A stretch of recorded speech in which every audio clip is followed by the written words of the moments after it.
Hello guys, good morning, welcome back to my YouTube channel. And आज का vlog जो है वो बस मैंने ऐसे ही रेंडमली क्लिक किया क्योंकि आज मेरी फर्स्ट डेमोन्स्ट्रेशन क्लासेस है जो कि मैं जीएनएम के बच्चों को ले जा रही हूँ। सो बहुत दिनों से मैंने कुछ भी व्लॉग्स वगैरह कुछ भी नहीं डाला था क्योंकि अभी हमारी यूनिवर्सिटी में जो है एग्ज़ाम चल रही है बच्चों की, तो उसकी वजह से पेपर्स वगैरह चेक करना, क्वेश्चंस बनाना, जिसकी वजह से मैं थोड़ी बिज़ी हो गई थी। एंड आपको मेरे प्रीवियस ब्लॉग से पता चला होगा कि मैं वेडिंग्स में भी गई थी वगैरह, तो ये सारी चीज़ें थोड़ी सी मेरे लिए ट्रबल हो गई। सो ऐसे ही मैंने सोचा कि क्यों ना एक व्लॉग बनाया जाए। सो अगर आप मेरे चैनल पर नए हैं तो please subscribe my channel guys. So चलते हैं, बच्चों को लेके जाते हैं डेमोन्स्ट्रेशन क्लास के लिए। सबसे पहले फंडामेंटल लैब, देन उसके बाद मिलते हैं आपसे लैब में गाइस। तब तक के लिए stay tune. Few moments later.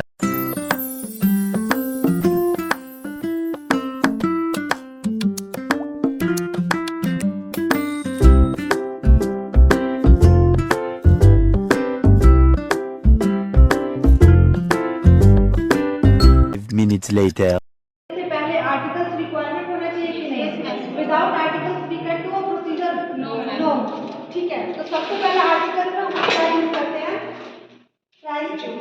ठीक है, राइस ट्यूब क्यों करते हैं? बिकॉज इसी के बिना से प्रोसीजर जो है राइस ट्यूब पर तो राइस ट्यूब तो मस्ट होना ही चाहिए।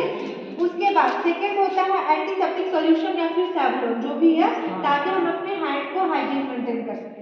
उसके बाद तीसरा जो होता है नॉर्मल सलाइन या नॉर्मल वाटर, जो भी है एनएस डीएनएस किसी चीज को हम लोग लेते हैं।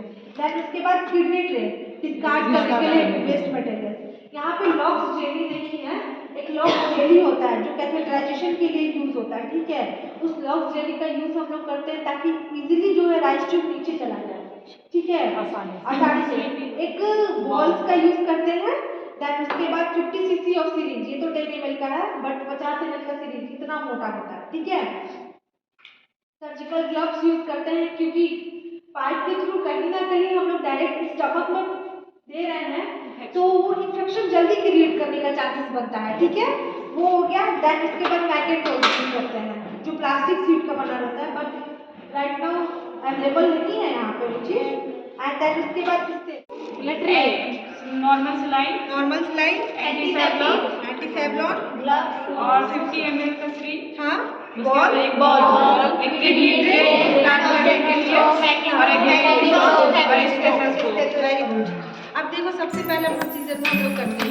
ठीक है, सबसे पहला तो किसी भी पेशेंट के पास प्रोसीजर करने जाते हैं, सबसे पहले उससे हम लोग परमिशन लेंगे। ठीक है, उसको अवेयरनेस क्रिएट करेंगे, अपना इंट्रोडक्शन देंगे। जैसे कि मैं अपना इंट्रोडक्शन दूंगी, हेलो मैम, गुड मॉर्निंग, जो भी है। उसके बाद बोलेंगे मेरा नाम प्रिया है एंड मैं अभी आपका एक प्रोसीजर करने जा रही हूँ।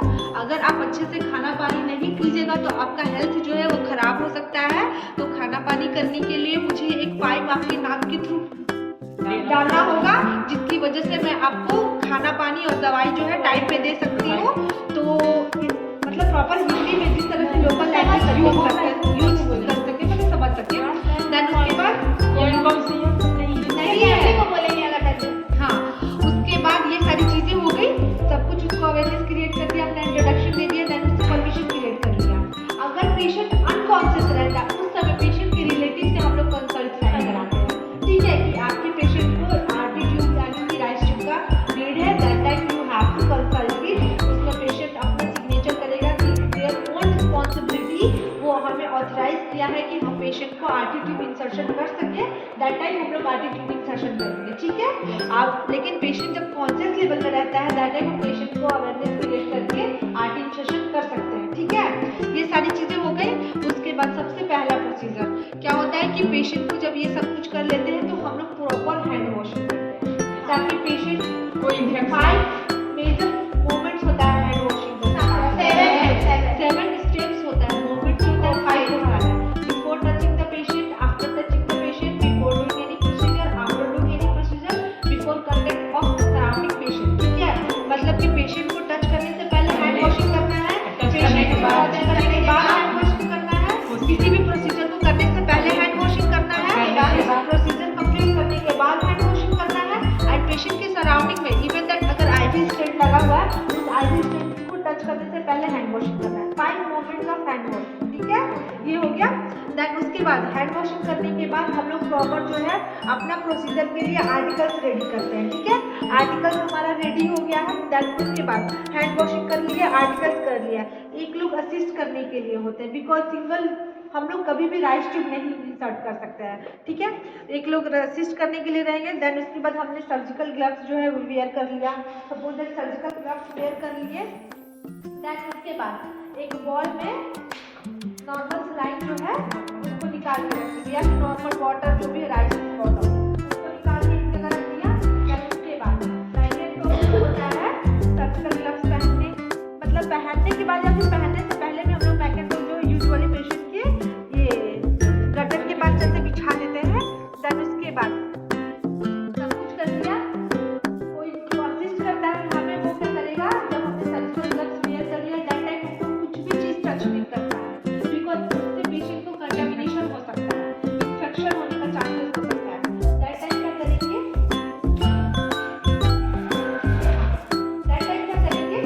कि जो लोग असिस्ट करते हैं वो हमें ये रैपर खोल के देंगे, ठीक है।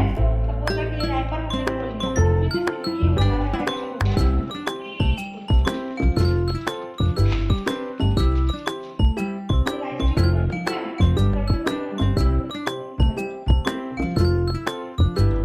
होता है, इसमें ना लॉक सिस्टम रहता है, जैसे ये फिलिंग कराने के लिए प्रॉपर बना हुआ है, इसमें एक लॉक फ्री रहता है, लॉक जेली, जो कि कैथेटराइजेशन के लिए भी यूज होता है, नॉर्मल क्रीम की तरह होता है, ठीक है, जिससे आसानी से चला जाएगा। ठीक है।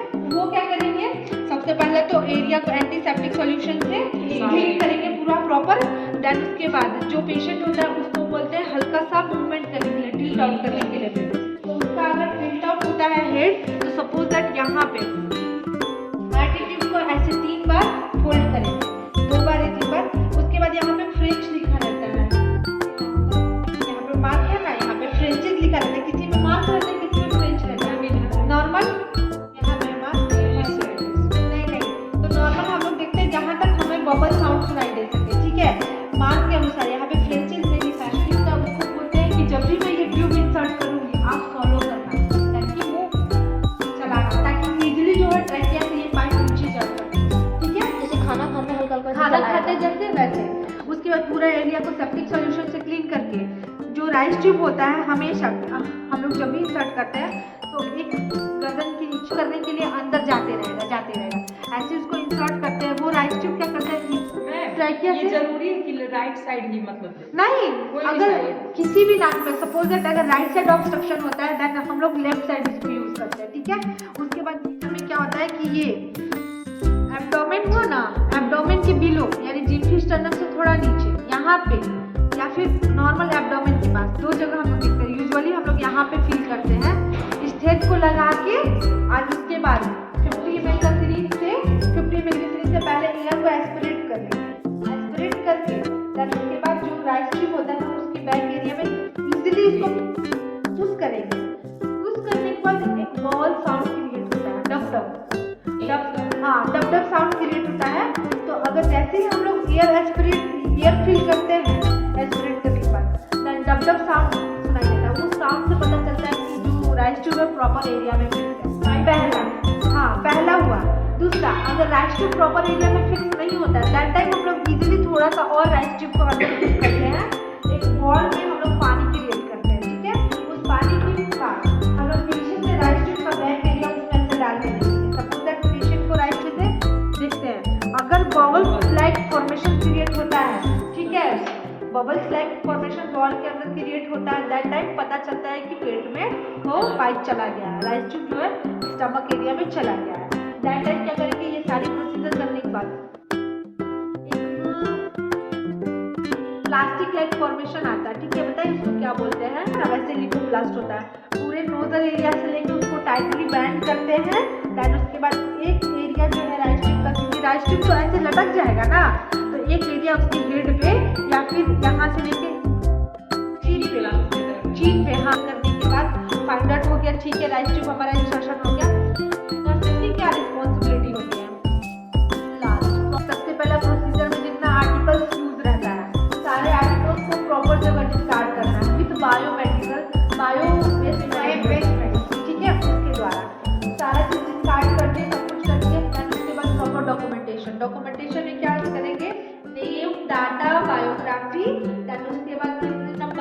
राइज टू बी इंसर्ट किया, अगर किसी तरह का ऑब्स्ट्रक्शन आया वो लिखेंगे, अगर ऑब्स्ट्रक्शन नहीं आया वो लिखेंगे, इजीली जो है राइज टू बी इंसर्ट हो गया। उसके बाद ये सारी चीज़ें करके टाइम, कितने टाइम में मैंने प्रोसीजर कंप्लीट किया, क्या क्या टाइमिंग है उसकी, एंड किस पर्पज से मैंने प्रोसीजर किया।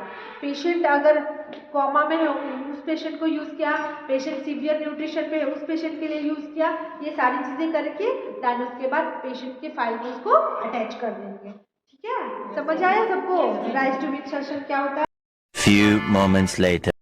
तो फाइनली सारी प्रोसीजर्स जो है वो कंप्लीट हो चुकी है एंड बच्चों को मैंने राइज टू बी इंसर्शन के बारे में बताया, जिसको देख के उन्होंने बहुत अच्छा फीडबैक भी दिया, लकीली अच्छा लगा। एंड होप सो मैं बहुत जल्दी आप लोगों के लिए बहुत सारा व्लॉग वीडियोस जो है क्रिएट करूँगी। एंड अगर आप मेरे चैनल पे नए हैं तो please subscribe my channel, do like comment and बहुत ज़्यादा शेयर। एंड मिलते हैं आपसे अगले व्लॉग में, तब तक के लिए बाय।